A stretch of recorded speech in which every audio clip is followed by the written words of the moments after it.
Assalamualaikum warahmatullahi wabarakatuh.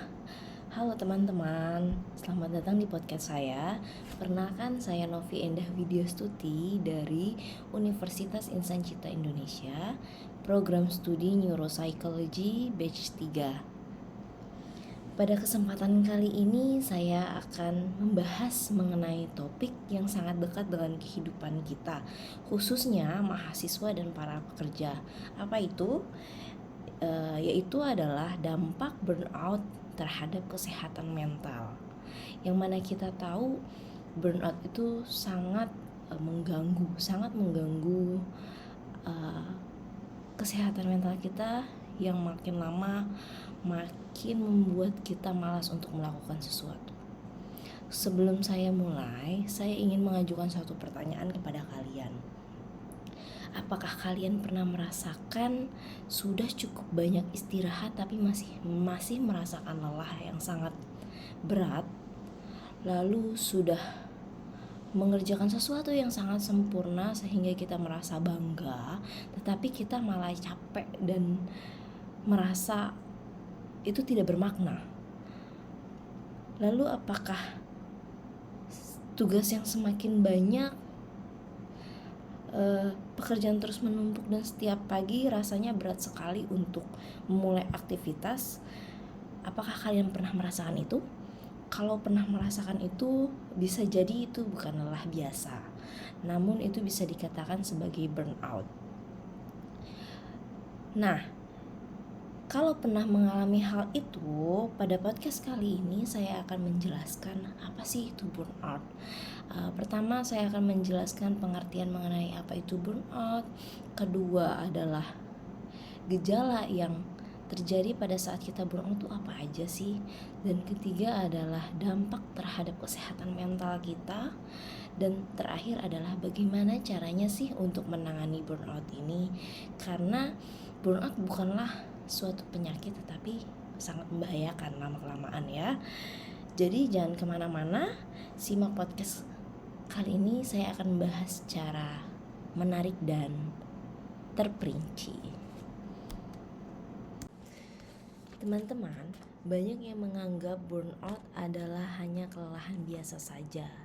Padahal burnout dan kelelahan biasa saja itu sangat berbeda. Dua hal yang sangat berbeda. Mengapa demikian? Karena kalau kelelahan biasa, dia setelah dia beristirahat, setelah mengerjakan sesuatu yang sangat melelahkan, dia recharge energinya akan kembali lagi pulih. Tetapi ketika burnout, dia sudah melakukan recharge energi berkali-kali dengan penuh full, tetapi tetap merasakan lelah gitu. Karena apa ini yang menyebabkan burnout? Burnout terjadi ketika kondisi fisik yang merasa lelah, kondisi mental dan kondisi emosional yang terus-menerus mengalami tekanan, sehingga dia tidak mendapatkan ruang untuk merecharge energi kembali, yang dimana seseorang benar-benar depresi, yang akan berakumulasi burnoutnya, yang akan menuju ke tahap depresi seperti itu. Ini terjadi contohnya ketika pada saat COVID-19, di mana seseorang harus beradaptasi dengan lingkungannya, yang dimana biasanya dia berinteraksi dengan orang banyak di luar, tetapi dia harus berdiam diri di rumah dengan banyaknya tugas sekolah, dengan banyaknya tugas kuliah, dengan menumpuknya pekerjaan oleh perusahaan-perusahaan yang ia tempati, dengan tuntutan pekerjaan, tuntutan hasil prestasi akademik yang tinggi seperti itu. Menurut WHO, burnout merupakan fenomena yang berkaitan dengan pekerjaan. Burnout memiliki 3 ciri utama. Yang pertama adalah kelelahan emosional. Apa sih kelelahan emosional itu? Kelelahan yang dimana seseorang merasa energinya benar-benar habis. Benar-benar habis, tidak punya tenaga untuk melakukan sesuatu. Sudah di batas akhir. Walaupun dia sudah recharge energi, tetapi dia masih merasakan capek gitu. Kedua adalah munculnya sikap sinis terhadap pekerjaan atau menjauh terhadap pekerjaan. Dia enggan untuk mengerjakan sesuatu yang tadinya dia termotivasi untuk melakukan sesuatu. Misal, seorang mahasiswa ingin mendapatkan nilai IPK yang tinggi, dia otomatis bersemangat untuk mengerjakan tugas-tugasnya.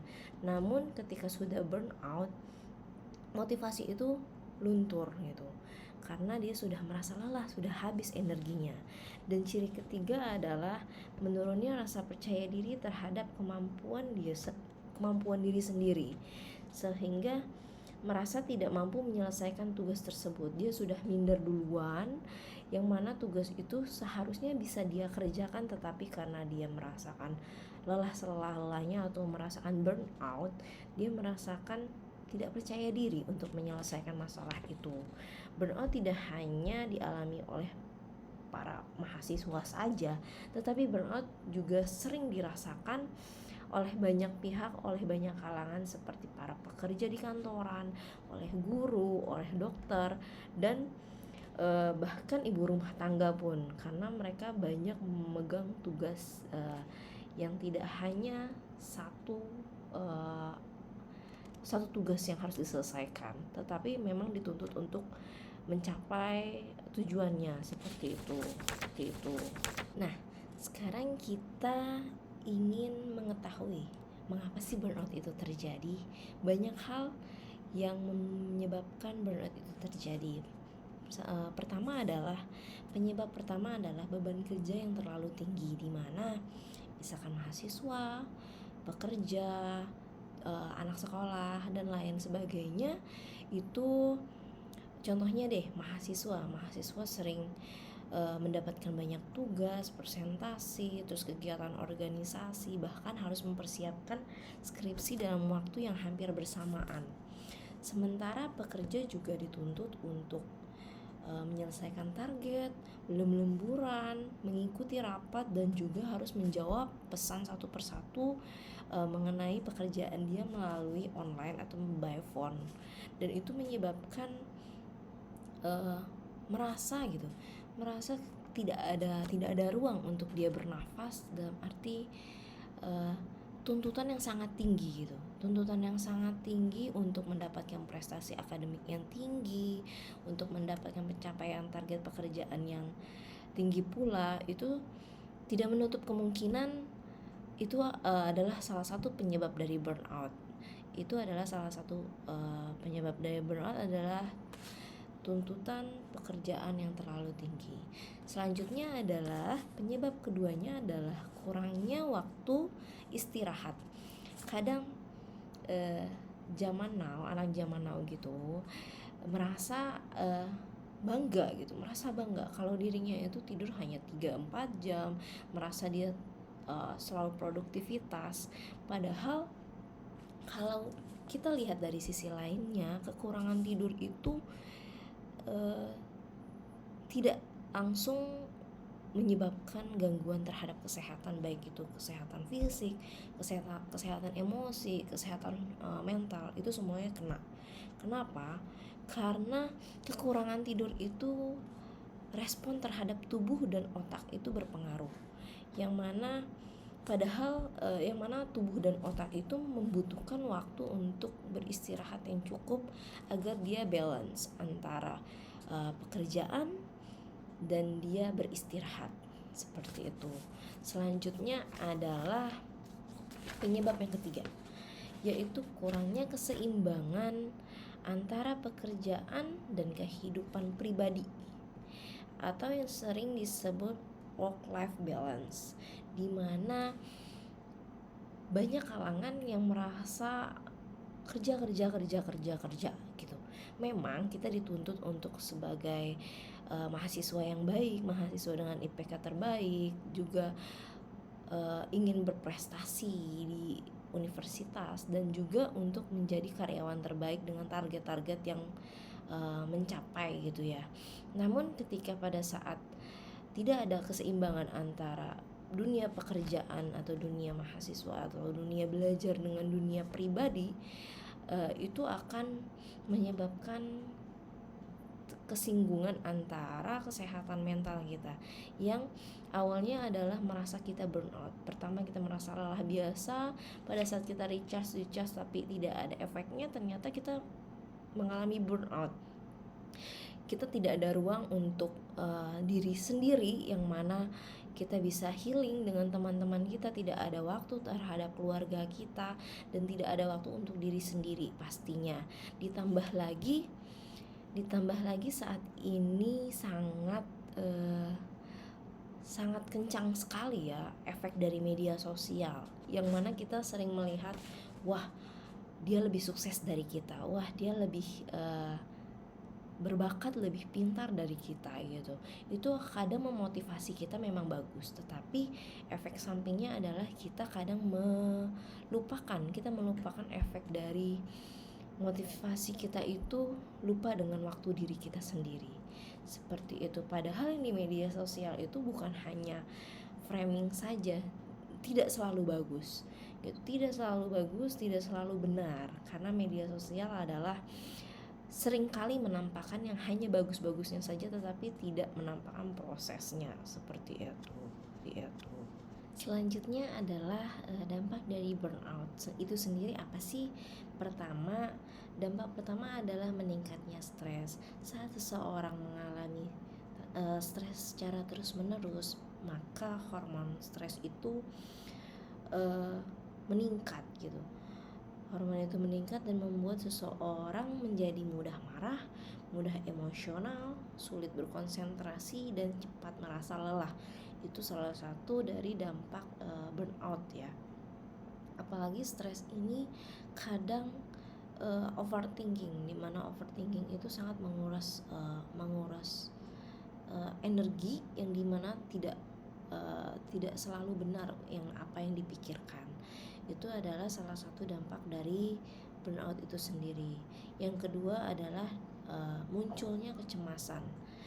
Orang yang mengalami burnout seringkali merasa cemas tidak dapat melakukan pekerjaan ini, tidak bisa melakukan pekerjaan itu, terus tidak mampu memenuhi target, takut gagal, bahkan tidak bisa melakukan hal yang akan berdampak kesalahan kecil saja gitu, karena dia sudah merasa cemas di awal.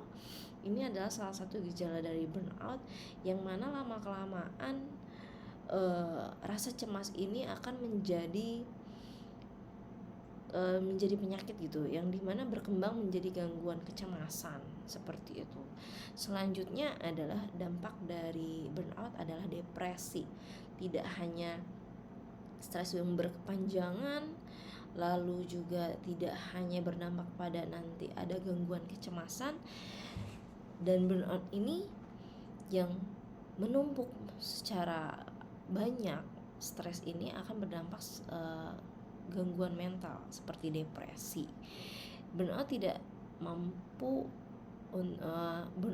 tidak mampu menangani stres yang sudah menumpuk dari lama, tetapi yang menyebabkan seseorang kehilangan semangat hidup.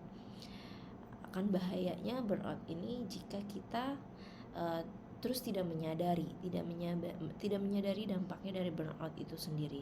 Aktivitas yang sebelumnya menyenangkan menjadi terasa melelahkan, merasa membosankan, motivasi menghilang juga, kepercayaan diri menghilang, lalu bahkan seseorang merasa dirinya itu sudah tidak berharga, karena dia merasa tidak mampu menyelesaikan segala sesuatu, bahkan hal kecil pun. Seperti itu. Burnout ini tidak dipungkiri juga sangat mengganggu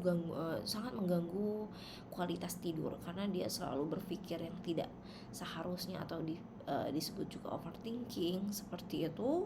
Sebagian lain juga tidur yang terlalu sering juga, yang dianggap biasanya tidur adalah tempat untuk istirahat, waktu untuk istirahat, tetapi tidur itu sudah tidak ada maknanya. Seperti itu. Terus juga tidur secara panjang, tidur dengan waktu yang lama itu tidak mengefek kepada dirinya sendiri, karena setelah bangun tidur dia masih merasakan lelah.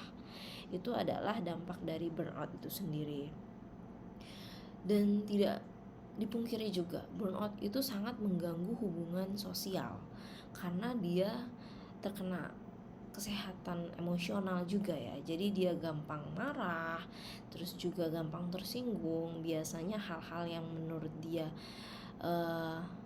tidak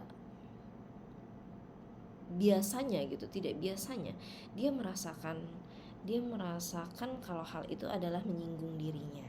Seperti itu. Jika dibiarkan kondisi ini semakin memperburuk kesehatan mental pastinya, karena dia mempengaruhi fisik nantinya, karena kekurangan tidur ya, terus juga mempengaruhi emosional, mempengaruhi mental juga pastinya, bahkan kehilangan minat terhadap apa yang ia minati sebelumnya. Tidak hanya itu, burnout juga berdampak terhadap kesehatan fisik yang tadi saya katakan. Salah satunya adalah tekanan darah meningkat karena dia kurang tidur atau dia tidur berkepanjangan namun tidak merasakan efek dari tidur itu sendiri. Daya tahan tubuh berkurang, mudah sakit juga karena banyak pikiran ya, overthinking itu. Gangguan pencernaan juga karena dia udah tidak nafsu makan juga karena banyak yang harus ia capai tapi tidak ada energi, seperti itu. Jadi burnout bukan sekedar rasa capek biasa. Burnout merupakan kondisi serius yang perlu mendapatkan penanganan, seperti itu. Kabar baiknya adalah burnout itu bisa dicegah loh. Banyak langkah-langkah untuk mencegah burnout itu terjadi, tetapi saya akan menjelaskan beberapa langkah yang sangat efisien menurut saya untuk dilakukan kepada kita untuk mencegah terjadinya burnout itu sendiri. Langkah pertama adalah mengenali kemampuan diri sendiri. Tidak selalu pekerjaan yang ditawarkan kepada kita itu kita terima. Belajarlah berkata tidak jika memang sudah terlalu banyak beban yang kita emban.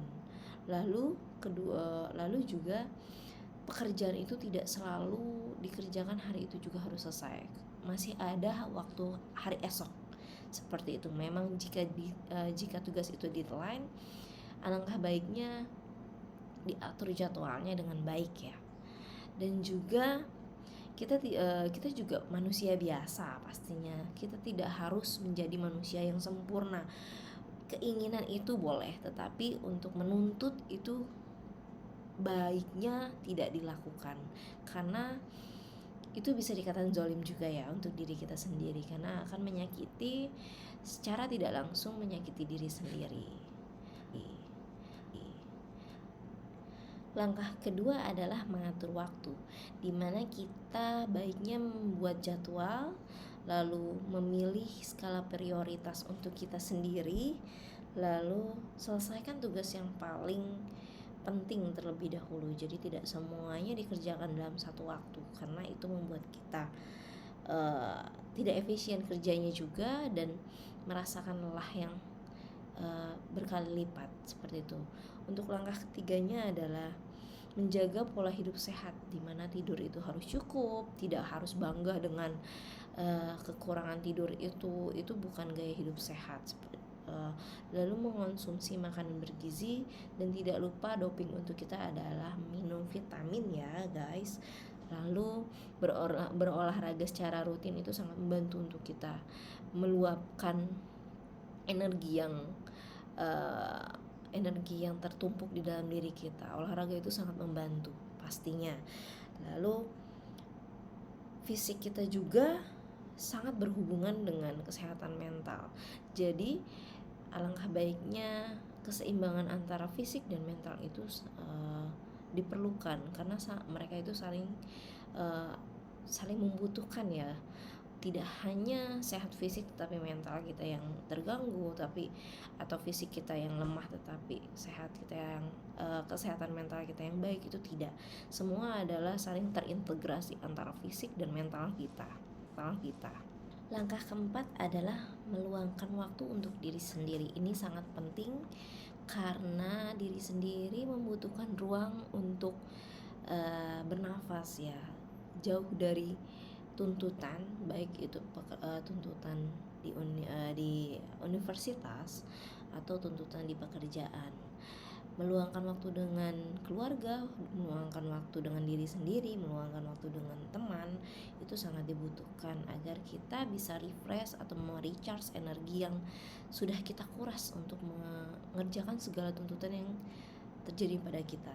Langkah selanjutnya adalah membangun hubungan sosial, di mana semua masalah yang kita hadapi tidak harus kita pendam sendiri. Kita bisa berbagi dengan teman, dengan keluarga, dengan orang-orang terdekat atau orang terpercaya.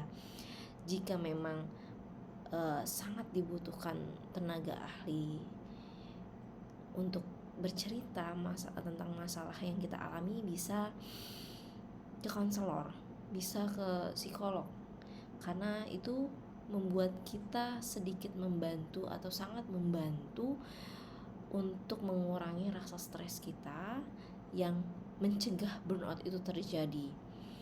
Karena meminta bantuan itu bukan berarti lemah.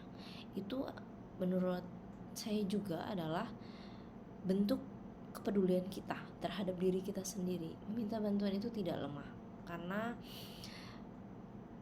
meminta bantuan itu jika diperlukan adalah bentuk kepedulian kita terhadap diri sendiri untuk mencegah hal-hal yang tidak diinginkan dan keluar dari norma-norma yang baik seperti itu. Teman-teman, dari pembahasan hari ini kita dapat memahami bahwa burnout itu merupakan kondisi kelelahan fisik, emosional, dan mental akibat stres yang berkepanjangan yang sudah berlangsung lama. Burnout dapat dialami oleh siapa saja, oleh pelajar, oleh ibu rumah tangga, oleh mahasiswa, dan juga pekerja di kantoran ya. Tenaga kesehatan terlebih sebagai dokter itu juga yang baru-baru ini yang kita dengar banyak tenaga medis yang mengakhiri hidupnya karena dia burnout dan lain sebagainya, karena ini adalah efek dari burnout itu sendiri. Burnout bukan penyakit, tetapi akan menimbulkan sebuah penyakit ke depannya. Lalu jika burnout ini tidak ditangani dengan baik, burnout dapat menimbulkan dari berbagai gangguan kesehatan yang tadi saya katakan, dapat mengganggu kesehatan mental kita seperti depresi, stres, gangguan kecemasan, gangguan tidur, bahkan menjadi gangguan makan gitu, gangguan pencernaan. Ini sangat mengganggu kualitas hidup pastinya. Oleh karena itu penting bagi kita untuk menjaga keseimbangan antara pekerjaan, antara pendidikan, dan waktu istirahat kita, serta kehidupan pribadi kita.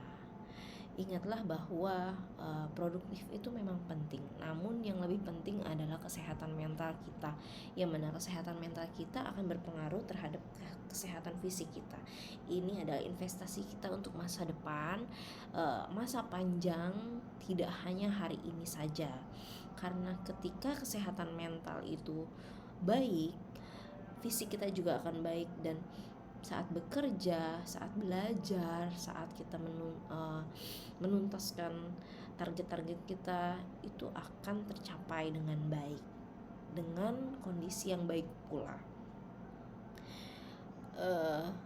Terima kasih kepada teman-teman yang sudah meluangkan waktunya mendengarkan podcast saya, belajar bersama dengan saya sampai selesai. Semoga pembahasan hari ini bermanfaat untuk kita semua. Kita bisa menambah wawasan kita bisa saling memahami bahwa burnout itu tidak boleh dibiarkan begitu saja, karena akan berdampak pada kesehatan kita, baik itu kesehatan fisik maupun kesehatan mental kita. Semoga pembahasan hari ini juga menyenangkan buat para pendengar. Jika podcast ini bermanfaat, jangan lupa untuk like, subscribe, dan berkomentar. kasih saran dan masukan kepada saya apa yang kurang, dan mungkin kita bisa bertukar wawasan. Mungkin ada banyak kurangnya dari penjelasan saya di sini. Saya memahami saya banyak kurangnya. Saya berharap dengan podcast saya kali ini kita sama-sama saling memahami, semakin memperdulikan kesehatan pribadi, terutama tentang burnout ini yang kita anggap adalah kelelahan biasa, yang banyak orang menganggap ini hanya lelah karena pekerjaan, tetapi memang